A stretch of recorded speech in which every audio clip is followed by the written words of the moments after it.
ಏನೋ ವಿಶಾಲ್ ಕೋಮಲಿ ತನ್ನ ಸಂಸ್ಥೆಯಿಂದ ಏನೋ ಕತೆ ಕ್ರಿಯೇಟ್ ಮಾಡಿದ್ದಾನೆ. ಪಾತ್ರ ಬಿಚ್ಚೋದಕ್ಕೆ ಶಂಕರಪ್ಪ ಅಂತಂದ್ಬಿಟ್ಟು ಲಕ್ಷ್ಮೀಕಾಂತ್ ಪಾಟೀಲ್, ರೈತನ ಪಾತ್ರದಲ್ಲಿ ಲಕ್ಷ್ಮೀಕಾಂತ್ ಪಾಟೀಲ್, ಶಂಕರಪ್ಪ ಅಂತ ಒಬ್ಬ ಪಾತ್ರ. ಪ್ರವೀಣ್ ಅಂತಂದ್ಬಿಟ್ಟು ರೈತನ ಹಿರಿಯ ಮಗ, ವಿಶಾಲ್ ಪಾಚಾಪುರ್ ರಣಧೀರನ ಪಾತ್ರದಲ್ಲಿ ರಣಧೀರನೂ ಹೌದು, ದೇಶ ಕಾಯುವ ಸೈನಿಕನೂ ಹೌದು. ರೈತನ ಮಗ ವಿಶಾಲ್ ಕೋಮಲಿ, ಅವನಿಗೆ ಕೂಡ ಈ ಕಥೆಯನ್ನು ಕ್ರಿಯೇಟ್ ಮಾಡೋನು ವಿರಚಿತ ಅನ್ಬೋದು.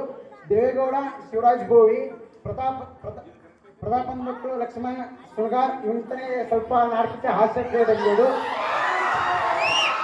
ಏನೋ ಸೆಕೆಂಡ್ ವಿದ್ಯಾರ್ಥಿಗಳು ಏನೋ ಸಣ್ಣ ಪ್ರಯತ್ನ ಮಾಡಿದ್ದಾರೆ. ದಯವಿಟ್ಟು ಪ್ರೋತ್ಸಾಹ ಮಾಡಿ. ನನ್ನ ಫ್ರೆಂಡ್ಸ್ ಜೊತೆ ಎಲ್ಲ ಸಪೋರ್ಟ್ ಮಾಡೇ ಮಾಡ್ತಾರೆ. ತಂದೆ ನೀವು ಸಪೋರ್ಟ್ ಮಾಡಿ. ಇನ್ನೊಂದು ಸ್ವಲ್ಪ ಈ ಕಲಾವಿದರಲ್ಲಿ ವಿಶೇಷ ಹೇಳ್ಬೇಕಂತಂದ್ರೆ, ಶಿವರಾಜ್ ಬೋವಿ ಅಂದ್ಬಿಟ್ಟು ತನ್ನ ಜೀವನದಲ್ಲೇ ಇಂಥ ನಾಟಕವನ್ನು ಒಮ್ಮೆ ನೋಡಿಲ್ಲ. ಅವನು ನೋಡಿಲ್ಲ ಅಂದ್ಕೊಂಡು ವಿರನ್ ಪಾತ್ರದಲ್ಲಿ ಎಂಟ್ರಿ ಕೊಟ್ಟಿದ್ದಾನಂತಂದ್ರೆ ಅವನ ಕಲೆ ಮೆಚ್ಚತಕ್ಕಂಥದ್ದೇ. ಅಂದ್ಬಿಟ್ಟು ಯಾಕಂದ್ರೆ ಆಗ್ಲೇ ನಾವು ಒಂದು ಕತೆ ಹೇಳಿದೆ, ಅದು ಪುಸ್ತಕದಲ್ಲಿ ಓದೋ ಕಥೆನೇ ಹೇಳೋಕ್ಕಾಗಲ್ಲ. ಅಂಥದ್ರಲ್ಲಿ ತಾನೇ ಒಂದು ಸ್ವಂತ ಕತೆ ಮಾಡಿದ್ದಾನೆ. ಆದಷ್ಟು ಸಪೋರ್ಟ್ ಮಾಡಿ ಅಂತ ಹೇಳ್ತಾ ಆಗ ಚಲೋ ಮಾಡೋಣ.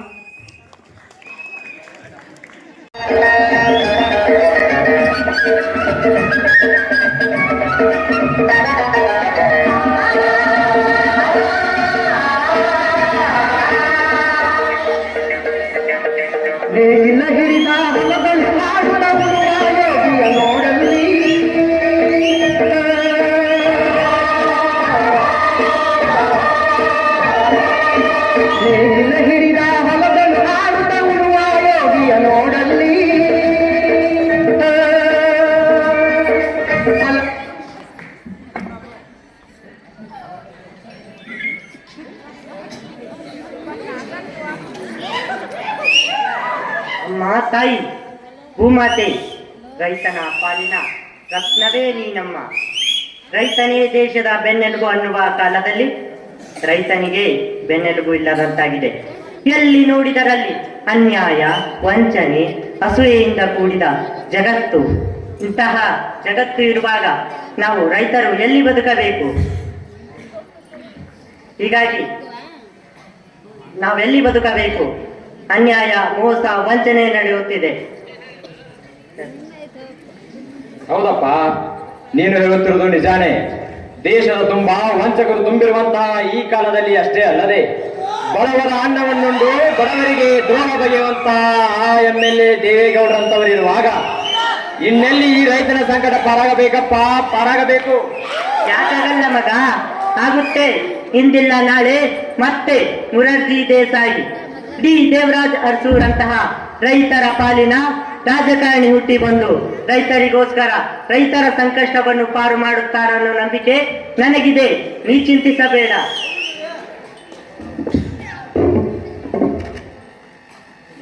ಹೌದಪ್ಪ, ಹೌದು.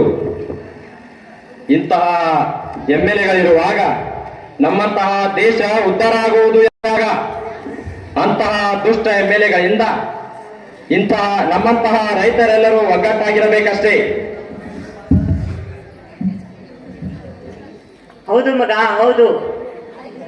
ಎಲ್ಲಿ ನೋಡಿದರಲ್ಲಿ ರೈತ ಬೆವರು ಸುರಿಸಿ ಬೆಳೆದ ಬೆಳೆಗೆ ಬೆಲೆ ಸಿಗದಂತಾಗಿದೆ. ಇಂತಹ ದುಷ್ಟ MLA ದೇವೇಗೌಡರಿರುವುದರಿಂದ ನಮ್ಮ ದೇಶ ಹೇಗೆ ಉದ್ಧಾರ ಆಗುತ್ತೆ? ಇರಲಿ ಬಿಡಪ್ಪ, ಚಿಂತಿಸಬೇಡ. ಇಂತಹ ಬಿಸಿಲಲ್ಲಿ ರೈತನ ರಕ್ತ ಸುಡುತ್ತಿದೆಯಪ್ಪ. ನನಗೆ ತುಂಬಾ ಹಸಿವಾಗ್ತಿದೆ. ಊಟ ಮಾಡೋಣ ಬಾ. ಹೋಗೋಣ, ಊಟ ಮಾಡೋಣ. ಆದ್ರೆ ಏನಾಯ್ತು? ದಿನದ 24 ಗಂಟೆನೂ ಸೈನಿಕನಾಗುತ್ತೇನೆ ಸೈನಿಕನಾಗುತ್ತೇನೆ ಅಂತ ಹುಚ್ಚು ಹಿಡಿದು ಅಲೆದಾಡುತ್ತಿರುವ ನಿಮ್ಮ ತಮ್ಮ ರಣಧೀರ ಬೆಳಗಾವಿ ರ್ಯಾಲಿಗೆ ಹೋಗಿ ಬರ್ತೇನಂದವನು ಇನ್ನೂ ಬಂದಿಲ್ಲ. ಅವನಿಗೇನು ಮನೆಯ ಚಿಂತೆ ಸ್ವಲ್ಪ ಆದ್ರೂ ಇದೆ ಅಂತ ಇಲ್ಲಂತ ಕೇಳು. ಇರ್ಲಿ ಬಿಡಪ್ಪ, ಚಿಂತಿಸಬೇಡ. ದೇಶದ ಎರಡು ಕಣ್ಣುಗಳಾದ ರೈತ ಮತ್ತು ಸೈನಿಕ ನನ್ನ ಮಕ್ಕಳೆಂದು ಹೇಳಿಕೊಳ್ಳುವಂತಹ ಪ್ರಸಂಗ ನಿನಗೆ ಬಂದೇ ಬರುತ್ತದೆ. ನನ್ನ ತಮ್ಮ ರಣಧೀರ ಸೈನಿಕನಾಗಿ ಇಂತಹ ಎಮ್ಮೆಲೆಗಳಿಗೆ ಸರ್ಪವಾಗಿ ನಮ್ಮಂತವರನ್ನು ಆ ದುಷ್ಟ ಎಮ್ಮೆಲೆಗಳಿಂದ ಕಾಪಾಡುತ್ತಾನೆಂಬ ನಂಬಿಕೆ ನನಗಿದೆಯಪ್ಪ, ನಂಬಿಕೆ ನನಗಿದೆ. ನೋಡು, ಅವನ ಬಗ್ಗೆ ಮಾತನಾಡುತ್ತಿದ್ದೇವೆ, ಅವನೇ ಬಂದ. ಈಗ ಬಂದೇನು ತಮ್ಮ? ಹೌದನ್ನ, ಈಗ ಬಂದೆ. ಏಕೆ ಬಿಸಿಲಲ್ಲಿ ನಿಂತು ಮಾತನಾಡುತ್ತಿರೋರಿ? ಮನೆಗೆ ಹೋಗೋಣ ಬಾ. ಹೌದು ಮಗ, ನಿಮ್ಮಣ್ಣ ಪ್ರವೀಣನು ಹೊಲದಲ್ಲಿ ಕೆಲಸ ಮಾಡಿ ಸುಸ್ತಾಗಿ ಅವನಿಗೂ ಹೊಟ್ಟೆ ಹಸಿಯುತ್ತಿತ್ತು. ನಾವು ಇಷ್ಟೋ ತನಕ ನಿನ್ ಬಗ್ಗೆನೆ ಮಾತನಾಡುತ್ತಿದ್ದೇವೆ. ಅದೆಲ್ಲ ಇರ್ಲಿ ಬಿಡು, ಈಗ ಬಾ ಊಟಕ್ಕೆ ಹೋಗೋಣ. ಊಟ ಎಂದ ತಕ್ಷಣ ನೆನಪಾಯಿತು. ಆ ತಾಯಿ ಲಕ್ಕಮ್ಮನ ಆಶೀರ್ವಾದದಿಂದ ಪ್ರಸಾದವನ್ನು ತಂದಿದ್ದೇನೆ, ಸ್ವೀಕರಿಸು.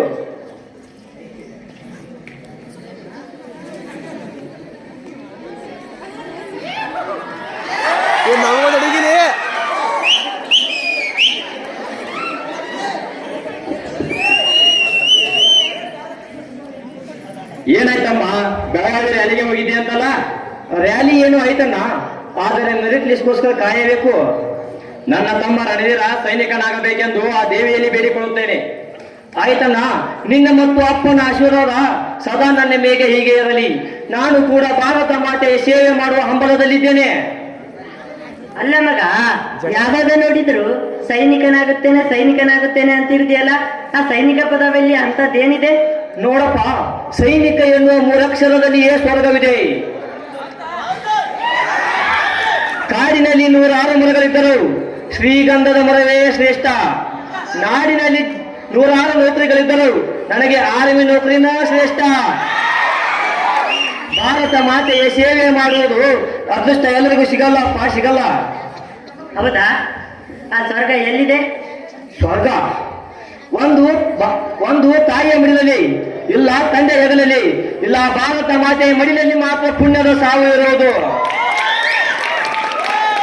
ಆಯ್ತು ಬಿಡಪ್ಪ, ಅಣ್ಣನಿಗೂ ತುಂಬಾ ಹಸಿವಾಗ್ತಾ ಇದೆ, ಬಾ ಮನೆಗೆ ಹೋಗೋಣ.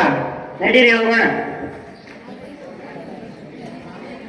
ಹಟ್ಟಿ ಚಿನ್ನದ ಗಣಿಯ ಮಣ್ಣಂತೆ, ಉತ್ತರ ಭಾರತದ ಮೆಕ್ಕಲ ಮಣ್ಣಂತೆ, ಪ್ರಯಾಗರಾಜದ ಮೊನಾಲಿಸ ಕಣ್ಣಂತೆ, ಅವಳೇ ಈ ಸೈನಿಕನ ಹೆಣ್ಣಂತೆ.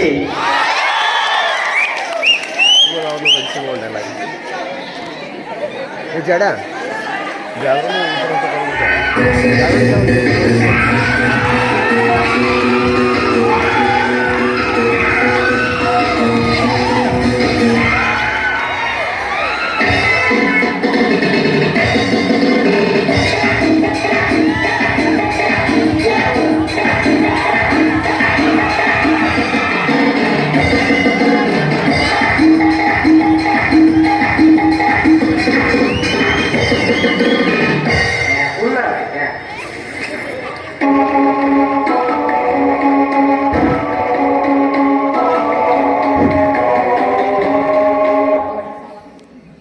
ಯಾರು 10 ಜನ ನೋಡಿದ್ರು MLA ಅದನ್ನಲ್ಲ,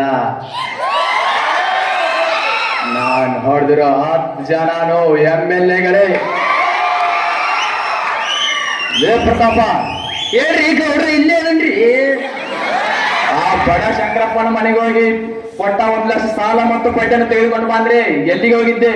ಅಲ್ಲೇ ಹೋಗಿನ್ರಿ, ಅವನ ಮನೆಗೆ. ಏನಂದ ಆ ಬಡಪಾಯಿ ಶಂಕರಪ್ಪ? ಈ ವರ್ಷ ಇನ್ನ ಸಾಲದಾಗ ಅದನತ್ರಿ, ಈ ವರ್ಷದ ಬೆಳೆ ನಾಶ ಗಿಟ್ಟೈತ್ರಿ ಅವಂದ. ಎಲ್ಲ ಸೇರಿಸಿ ಮುಂದಿನ ವರ್ಷ ಕೊಡ್ತಾನತ್ತಾನ್ರಿ, ಬಡ್ಡಿ ಸಮೇತ ಅವ. ಸಾಲ ನಾವು ಸಿಗರೇಟ್ ಫ್ಯಾಕ್ಟ್ರಿ ಕಟ್ತೀವಿ, ನೀವು ಸೇರ್ತೀರಿ, ನಾವು ಶ್ರೀಮಂತರಾಗ್ತೀವಿ. ಗಲ್ಲಿಗೆ ಒಂದು ಬಾರ್ ಕಟ್ಟಿಸ್ತೀವಿ, ಅಲ್ಲಿ ನೀವು ಕುಡಿತೀರಿ, ನಾವು ಶ್ರೀಮಂತರಾಗ್ತೀವಿ. ಆದ್ರೆ ರೈತ ಬೆಳೆ ಅನ್ನ ಇಡೀ ಜಗತ್ತ ತಿನ್ನತ್ತ. ಆದ್ರೂ ಇನ್ನ ರೈತ ಸಾಲದಾಗದನ. ಯಾಕ? ಎಂದರ ಯೋಚನೆ ಮಾಡ್ಯಾನ? ಇಲ್ಲ, ಮಾಡಂಗಿಲ್ಲ. ಯೋಚನೆ ಮಾಡಕ್ ನಮ್ಮಂತವ್ರು ಬಿಡಂಗೂ ಇಲ್ಲ. 5 ವರ್ಷಕ್ಕೊಮ್ಮೆ ಎಲೆಕ್ಷನ್ ಬಂದ್ರೆ ಸಾಕು, ಮನೆಗೆ ಹೋಗಿ ಭವತಿ ಭಿಕ್ಷಾ ಅಂತ ಅನ್ನೋರೂಪದಲ್ಲಿ ಮತ ಭಿಕ್ಷೆ ಕೇಳ್ತೀವಿ. ಅವಶ್ಯಕತೆ ಬಿದ್ರ ಮನೆಗೆ 1000 ರೂಪಾಯಿ ನೋಡ್ಕೊಟ್ಟು ನಿಮಗ ಆಸೆ ಹುಟ್ಟಿಸಿ ಮತ್ತ 5 ವರ್ಷ ನಾವು ಆಳ್ವಿಕೆ ನಡೆಸ್ತೀವಿ. ಗೌಡ್ರೆ ನೀವು ಬಿಟ್ರೆ ಸಿಗರೇಟ್ ಪ್ಯಾಟ್ರಿನೂ ಕಟ್ತೀರಿ ಉಗಿ ಪ್ಯಾಟ್ರಿನೂ ಕಟ್ತೀರಿ. ಬರೀ ರೈತನ ಮಗ ಆರ್ಮಿ ಹೋಗ್ಯಾನಂತ ಬರೀ ಮತ್ತೆ ಅವ್ರ ಮನೆ ಬಡ್ಡಿ ಸಮೇತ ಸಾಲ ಇಸ್ಕೊಂಡ್ ಬರೋಣ. ನೀರಿನಲ್ಲಿರೋದು ಮೀನು, ಸಿಹಿಯಾಗಿರೋದು ಜೇನು, ಎಲ್ಲಿ ಹಣವಿರೋದು ಅಲ್ಲಿರೋದು ನಾನು. ನಡಿಲೆ ಹೋಗ್ಬರೋಣ. ನಡಿ ನಡಿ.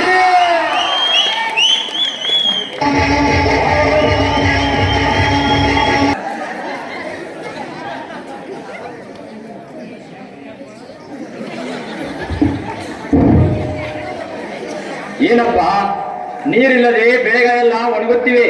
ಹೀಗಾದರೆ ಮುಂದೆ ರೈತನ ಪರಿಸ್ಥಿತಿ ಏನು? ಮುಂದೆ ಇನ್ನೇನ್ ಮಗ ಕತೆ? ರೈತರಿಗೆ ಸಾವೇ ಗತಿ. ರೈತ ಉತ್ತಿ ಬೆತ್ತಿ ಬೆಳೆದಿರ್ತಕ್ಕಂಥ ಬೆಳೆ ಮಳೆ ಬೆಳೆ ಇಲ್ಲದೆ ಎಲ್ಲ ನಾಶ ಆಗಿ ಹೋಗ್ತಾ ಇದೆ. ಅಂದ್ರೆ ರೈತ ಬೆಳೆ ಬೆಳಬೇಕಂದ್ರೂ ಕೂಡ ನೀರಿನ ವ್ಯವಸ್ಥೆ ಇಲ್ಲ. ಈ ಹಾಳಾದ ಸರ್ಕಾರದವರಿಂದ ಕರೆಂಟ್ ವ್ಯವಸ್ಥೆನೂ ಇಲ್ಲ. ಯಾವುದೋ ಮೂಲದಿಂದ ಕೆರೆನೋ ಬಾವಿನೋ ಇದರಿಂದ ನೀರಿನ ವ್ಯವಸ್ಥೆಯನ್ನ ತನ್ನ ಹೊಲಕ್ಕೆ ಸಾಗಿಸ್ಬೇಕಂತಾನೆ. ಆದ್ರೆ ಕರೆಂಟ್ನ ವ್ಯವಸ್ಥೆ ಇಲ್ಲ. ಎಲ್ಲೋ ನಡೆಯುವ IPL ಪಂದ್ಯಕ್ಕೆ ಸಾವಿರಾರು ಕೋಟಿ ರೂಪಾಯಿಗಳನ್ನ ಖರ್ಚು ಮಾಡಿ ಕರೆಂಟ್ನ ವ್ಯವಸ್ಥೆ ಮಾಡ್ತಾರೆ. ಆದ್ರೆ ಈ ಉತ್ತಿ ಬೆತ್ತಿ ಬೆವರು ಸುರಿಸಿ ಬೆಳ್ತಕ್ಕಂತ ಪ್ರತಿಯೊಬ್ಬರಿಗೂ ಅನ್ನ ನೀಡ್ತಕ್ಕಂತ ರೈತನಿಗೆ ಕರೆಂಟ್ನ ವ್ಯವಸ್ಥೆ ಇಲ್ಲ. ಈ ಹಾಳಾದ ಸರ್ಕಾರ ಇರುವುದರಿಂದ ನಮಗೆ ಇನ್ನೆಲ್ಲಿ ಬದುಕು, ನಾವೆಲ್ಲಿ ಬಾಳಬೇಕು? ಹೌದಪ್ಪ, ಇಂತಹ ದುಷ್ಟ ಸರ್ಕಾರದ ವಿರುದ್ಧ ನಮ್ಮಂತಹ ಎಲ್ಲ ರೈತರು ಒಗ್ಗಟ್ಟಾಗಿ ಹೋರಾಡಬೇಕಷ್ಟೇ.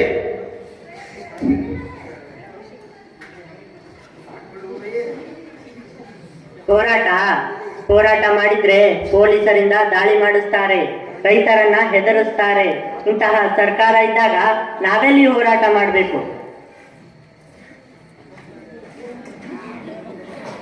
ಕಣ್ಣಿನೊಳಗ ಶುರುವಾದ ಪ್ರೀತಿ, ಮನಸ್ಸಿನೊಳಗ ಮಣಿ ಮಾಡೈತಿ, ಎರಡು ದೇಹ ಒಂದೇ ಜೀವ ಪ್ರೇಮವಾಗಿ ಬರತೈತಿ. ಯಾಕಮ್ಮ ಬಹಳ ಖುಷಿಯಲ್ಲಿದೆಯಾ? ಖುಷಿ ಆಗಲೇಬೇಕನ್ನ, ಖುಷಿ ಆಗಲೇಬೇಕು. ಭಾರತ ಮಾತೆಯ ಸೇವೆ ಮಾಡುವ ನನ್ನ ಕನಸು ನನಸಾಗಿ ನಾನೀಗ ಭಾರತ ಮಾತೆಯ ಸೈನಿಕನಾಗಿದ್ದೇನೆ. ನಮಗ ಸೈನಿಕನಾದ.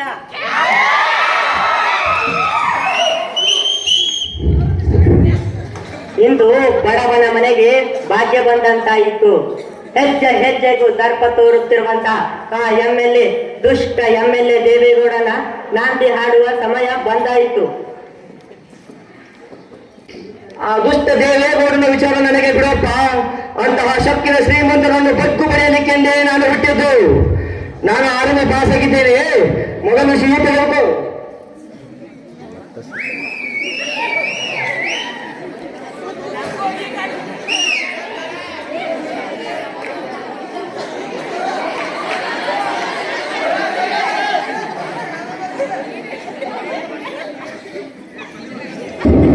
ಅಪ್ಪ, ನಾನು ಸೈನಿಕನಾಗಿದ್ದೇನೆ.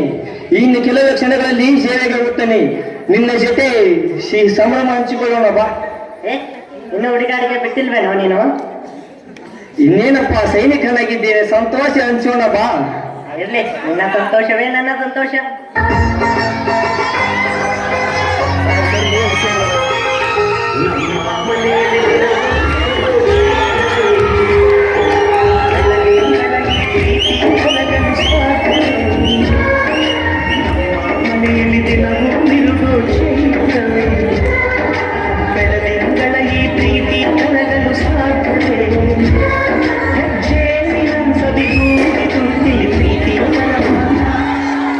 ಬರ್ರಿ ಗೌಡ್ರೆ, ಏನು ಸಿಹಿ ಸಮಾಚಾರ ಇರುತ್ತೆ, ಬರ್ರಿ ಒಳಗೆ. ಓ, ಬಡವನ ಮನೆಯಲ್ಲಿ ಸಿಹಿ ಹಂಚುವ ಸಮಾರಂಭ.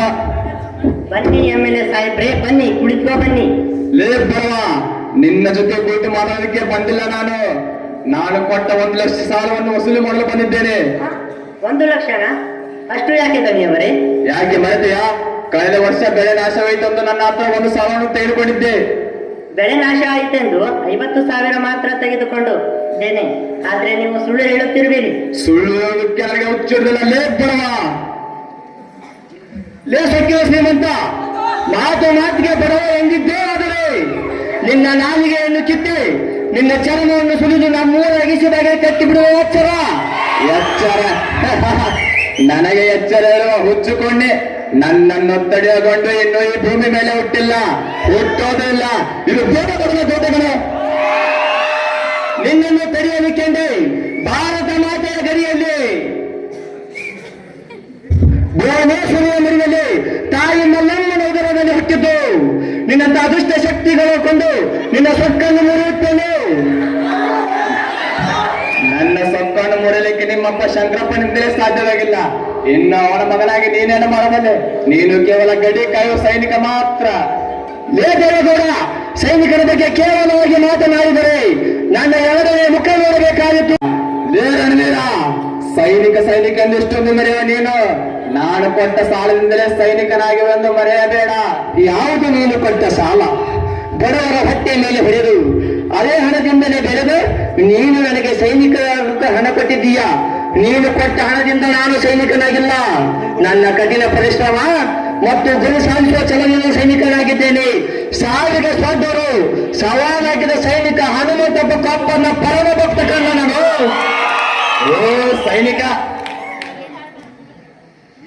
ಓ ಸೈನಿಕ, ದೇಶ ಮತ್ತು ಧರ್ಮವನ್ನು ಪಾಲಿಸ ನಿಮ್ಮಪ್ಪ ಶಂಕರಪ್ಪನೇ ನಮ್ಮ ಸಾಲ ತೀರಿಸಲಿಲ್ಲ. ಇನ್ನು ಅವನ ಮಗನಾಗಿ ನೀನೇನು ಮಾಡಬಲ್ಲೆ? ದೇಶ ಧರ್ಮ ಭ್ರಷ್ಟನ ಬಾಯಲ್ಲಿ ಭಗವದ್ಗೀತೆ ಧರ್ಮ ಎಂದು ಹೋರಾಡಿದ ಸತ್ಯ ಹರಿಶ್ಚಂದ್ರನನ್ನೇ ಸುಡುಗಾಡು ಕಾಯಿಸಿದ ಧರ್ಮ ನಿನ್ನದು. ದೇಶ ಎಂದು ಹೋರಾಡಿದ ಮಹಾತ್ಮ ಗಾಂಧೀಜಿಯನ್ನೇ ಬಂದಿಕ್ಕೆ ಕೊಂದ ದೇಶ ನಿನ್ನದು.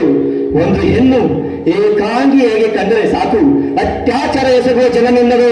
ನಿಮ್ಮಂತಹ ದುಷ್ಟ ಶಕ್ತಿಗಳು ಈ ನಾಡಿನಲ್ಲಿ ಹುಟ್ಟಿದ್ದೇವಂತ. ಲೇ ರಣವೀರ, ಸುಮ್ಮನೆ ಇದ್ದಷ್ಟು ನಾಳೆ ಯುದ್ಧ ಚಾಚುತ್ತಿರುವೆ. ಮೊದಲು ನಾನು ಕೊಟ್ಟ ಸಾಲವನ್ನು ತೀರಿಸು. ನೀನು ಕೊಟ್ಟ ಸಾಲ ನಮ್ಮಪ್ಪ ಯಾವುದೇ ವಿಧಿಯ ಗಳಿಗೆ ಇಲ್ಲಿ ನಿನ್ನ ಹತ್ತಿರ ಸಾಲವನ್ನು ಇಸಿಕೊಂಡಿದ್ದ ಮಾತು ಸತ್ಯ. ಕೇವಲ ನನಗೆ ಒಂದೇ ವಾರ ಸಮಯ ಕೊಡು. ನಿನ್ನ ಹಣವನ್ನು ತಂದು ನಿನ್ನ ಮುಖದ ಮೇಲೆ ಎತ್ತೇನೆ. ಈಗ ನನಗೆ ನಿನ್ನ ಜೊತೆ ಮಾತನಾಡುತ್ತಕೊಳ್ಳುವ ಸಮಯ ಇಲ್ಲ. ನಾನೀಗ ಸೈನಿಕನಾಗಿದ್ದೇನೆ. ನನ್ನ ಗೆಳೆಯರಿಗೆ ಸಿಹಿ ಹಂಚಿ ಬರುತ್ತೇನೆ. ನಾನು ಹೋಗಿ ಬರಲಾಗಿ ನನ್ನ ಮನೆಯನ್ನು ಬಿಟ್ಟು ಹೋಗಿದ್ದಾದರೆ ಹೊರತು ಇಲ್ಲ. ಪರಿಸ್ಥಿತಿ ಕೆಟ್ಟದಾಗಿತ್ತು, ಎಚ್ಚರ.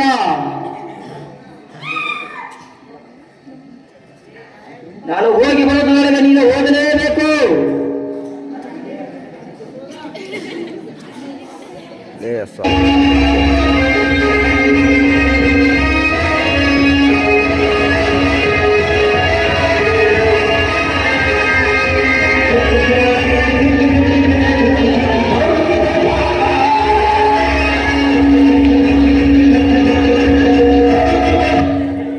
ಲೇ ಬಡಪಾಯಿ ಶಂಕರಪ್ಪ, ಇನ್ನೊಂದು ವಾರದಲ್ಲಿ ನಾನು ಕೊಟ್ಟ ಸಾಲವನ್ನು ತೀರಿಸದಿದ್ದರೆ ಈ ಮನೆಯನ್ನು ಹರಾಜು ಹಾಕಿ ಬಿಡ್ತೇನೆ, ಎಚ್ಚರ. ಬರ್ರಿ ಗೌಡ್ರ, ಮುಗಿಟ್ಟು ಬರ್ರಿ. ಮುಗಿದ ಹೋತ ಗತಿ ನಡ್ರಿ.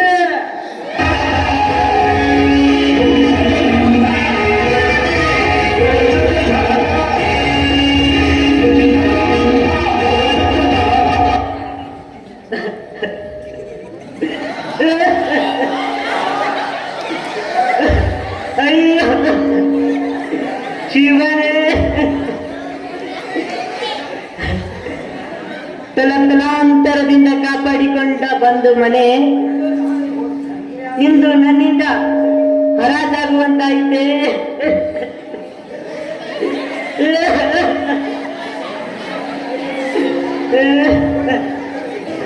ಮುಂದೆ ಜನರು ಶಂಕರಪ್ಪನ ಮಕ್ಕಳು ಬೀದಿ ಪಾಲಾದರನ್ನುವ ವಿಷಯ ಕೇಳಲಿಕ್ಕೆ ನಾ ಬದುಕಿರಬೇಕೆ?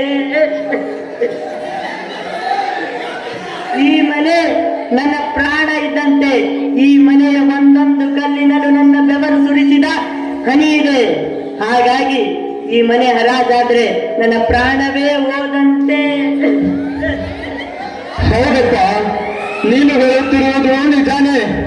ಇಂತಹ ಮನೆ ಹೋದರೆ ನನ್ನ ಪ್ರಾಣವೂ ಹೋದ ಹಾಗೆ ಅಪ್ಪ, ಪ್ರಾಣವೂ ಹೋದ ಹಾಗೆ. ನಮ್ಮಂತಹ ರೈತನಿಗೆ ಇಂತಹ ಸಾವೇ ಗತಿ ಅಪ್ಪ, ಸಾವೇ ಗತಿ.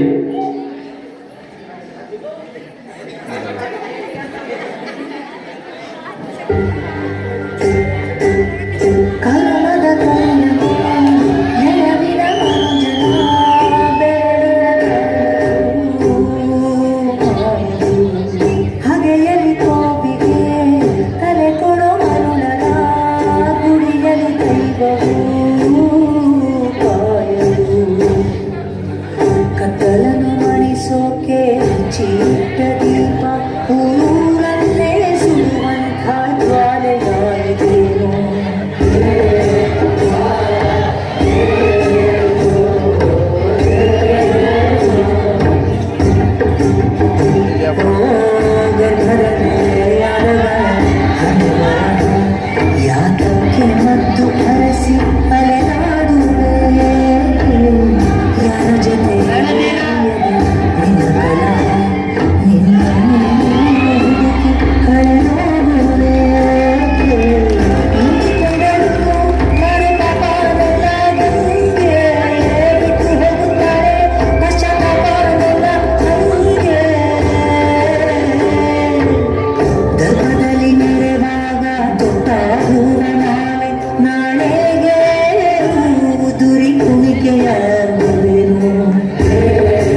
ಮರೆತೇನೆ ನಿನ್ನ ಮರೆದಾಡ ಚಿನ್ನ ನನ್ನ ಪ್ರೀತಿನ.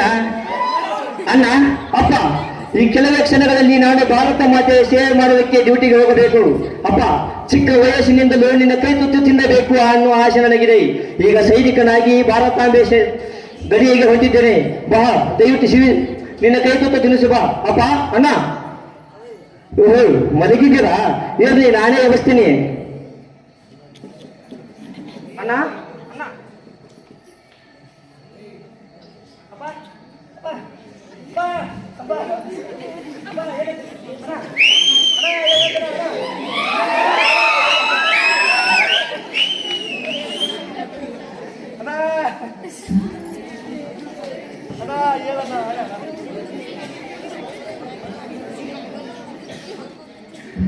ಪ್ರೀತಿಯ ತಮ್ಮ ರಣಧೀರ, ಆ ದುಷ್ಟ ದೇವೇಗೌಡನ ಅಟ್ಟಹಾಸ ಮುಗಿದು ಬಿಟ್ಟಿದೆ.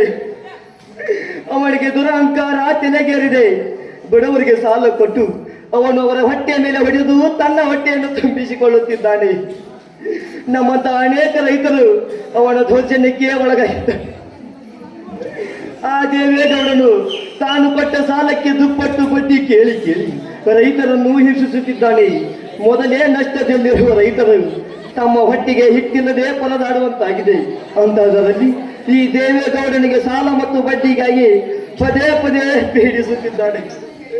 ನೀನು ರೈತರ ಪರವಾಗಿ ನಿಂತು ಅವರನ್ನು ಆ ದುಷ್ಟನಿಂದ ಕಾಪಾಡು. ತಲಾಂತರದಿಂದ ಕಾಪಾಡಿಕೊಂಡು ಬಂದಿರುವ ಈ ಮನೆ ಈಗ ಹರಾಜಿಗೆಂದರೇನು? ಈ ಮನೆಯಲ್ಲಿ ನಮ್ಮ ಪೂರ್ವಜರ ನೆನಪಿದೆ. ಮೊದಲೇ ನಮ್ಮ ಹತ್ತಿರ ಈಗ ಅವನು ಸಾಲವನ್ನು ತೀರಿಸುವಷ್ಟು ಹಣವಿಲ್ಲ ಅಂದ ಮೇಲೆ ಈ ಮನೆ ಹರಾಜಿಗೆ ಹೋಗಬಹುದು. ನಮ್ಮ ಮನೆ ಹರಾಜಿಗೆ ಅಂದ ಕ್ಷಣದಿಂದ ನನ್ನ ಕೈ ಕಾಲುಗಳೇ ನಡುಗುತ್ತಿವೆ. ಈ ಮನೆಯ ಮೇಲೆ ನಾವು ಜೀವವನ್ನೇ ಇಟ್ಟುಕೊಂಡಿದ್ದೇವೆ. ಆದ್ದರಿಂದ ನಮಗೆ ಬದುಕುವ ಆಶೆಯೇ ಹೋಗಿದೆ. ಚಿಕ್ಕ ವಯಸ್ಸಿನಲ್ಲಿ ತಾಯಿಯನ್ನು ಕಳೆದುಕೊಂಡೆ ನೀನು, ಈಗ ನನ್ನ ಮತ್ತು ಅಪ್ಪನನ್ನು ಕಳೆದುಕೊಳ್ಳುತ್ತಿದ್ದೀಯ.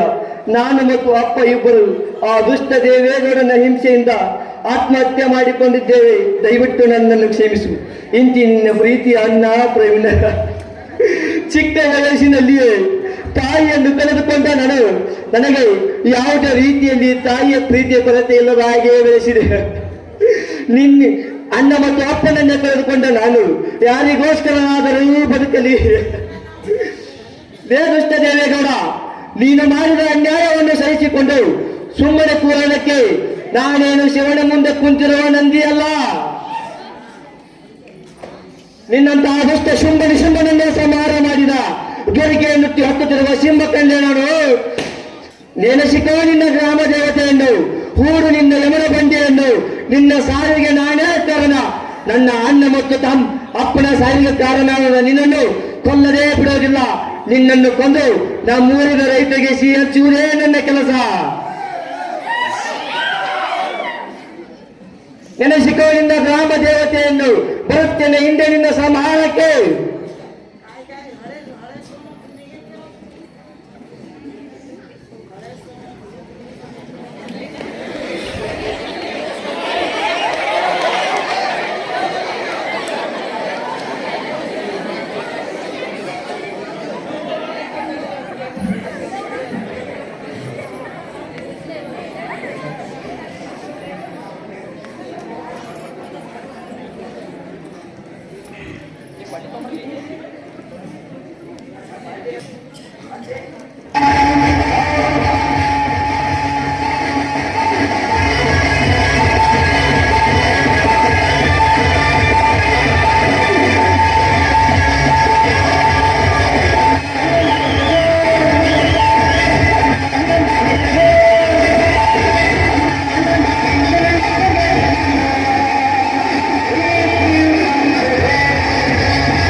ಸುತ್ತಾನು ಮರೆ ಇಟ್ ದಿವ್ಸ ಎಲ್ಲ ಮೆರದ ಈಗ ದಾಂಡಿಗೆ ಬಂದೈತಿ ಒಂದು ಗೌಡ್ರ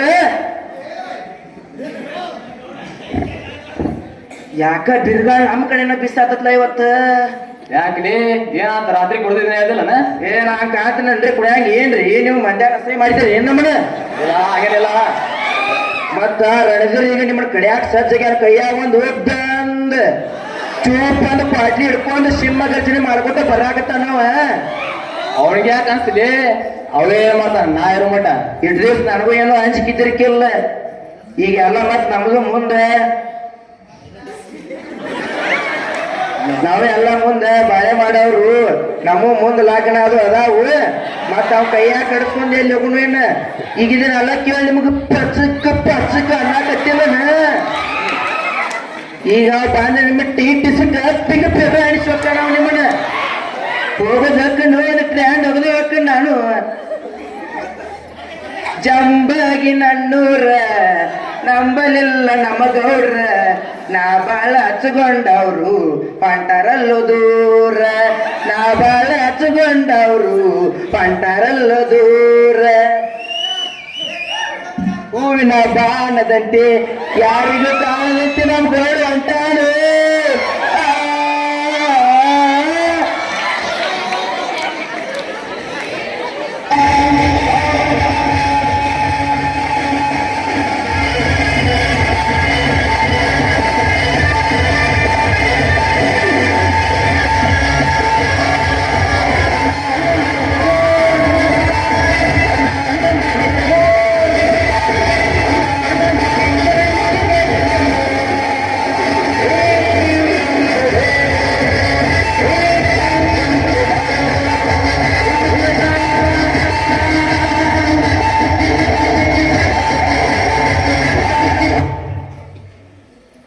ಯಾಕೆ ಲೇರ್ ಅಣದಿರ ಕೈಯಾಗ ಗನ್ ಹಿಡ್ಕೊಂಡು ಬಾಡ ಕಡೆ ಹೋಗ್ಬಿಟ್ಟ ಕೊಡ್ಲಿ ಹಿಡ್ಕೊಂಡು ಈ ಕಡೆ ಬಂದ್ಯಾರ ನಾವು ಗಡಿಯಲ್ಲಿ ಯುದ್ಧ ಮಾಡುವಾಗ ವೈರಿ ದೇಶದ ಒಬ್ಬ ಒಳ್ಳೆ ಪ್ರಜೆ ಅಂತ ಗೊತ್ತಿದ್ರು ಒಂದು ಸೆಕೆಂಡ್ ಹಿಂದ ಮುಂದೆ ಯೋಚನೆ ಮಾಡ್ಕೊಳ್ತೀವಿ ಅಂತದ್ರಲ್ಲಿ ನಮ್ಮ ದೇಶದೊಳಗ ನಿಮ್ಮಂತಹ ದೇಶದ ಹುಟ್ಟಿರುವಾಗ ಸುಮ್ಮನೆ ಬಿಡಬೇಕೇನಲೇ ಇನ್ನ ಒಂದು ಕಪಾಳ ಹೊಡಿಸ್ಕೊಂಡು ಇನ್ನೊಂದು ಕಪಾಳ ಕೊಡಾಕ ನಮ್ದು ಗಾಂಧಿ ತತ್ವ ಅಲ್ಲ